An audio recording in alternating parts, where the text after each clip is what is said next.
Majuto ni mjukuu na wapenzi hawa waliokuwa wakishiriki mapenzi ya pembe za chaki walijuta. Mbele hakuendeki na nyuma vile vile.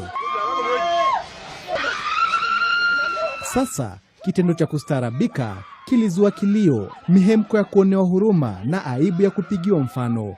Barobaro wa eneo la Daraja Mbili, kaunti ya Kisii, wakizizatiti kuwasaidia jamaa hawa wawili, mwanamke ambaye ameolewa na barobaro huyu aliyepania kupalilia shamba la wenyewe. Alikuja akaniambia naenda shopping kununua vitu za duka. Nampea pesa kila wakati. Nambembeleza kwa uzee bila ananiona mzee, sasa naona hata kama sina chochote. Unaona? Nampea pesa, anaenda shopping, aliniambia anaenda shopping kuleta vitu za duka. Sasa sasa napigiwa simu amepatikana kwa njia ile ambayo nilikuwa nafikiria lazima apatikane. Wawili hao walikimbizwa kwa mganga huyo ili kupata usaidizi. Nampenda sana. Nataka aokolewe, lakini mzee mwenyewe ndio nataka akuwe na punishment yenye atapewa.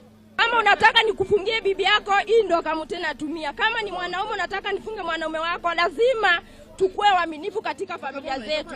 Magonjwa yamejaa kila mahali. Wenyeji nao wakiwakashifu wake na waume walio na mate ya fisi, ambao kiu yao ya kushiriki uroda inaishia kuwa majuto chungu nzima. Ni afadhali kila mtu anywe maji ya kisima yake kulingana na maandiko. Mtu kama unakosea mwanaume mwenzako, hii ndio ghadhabu mzuri. Hii ni mara ya 3 katika muda wa miezi mitatu kwa watu wanaoshiriki ngono kukwama katika tendo la penzi katika kaunti ya Kisii. Franklin Macharia, K24, Samo.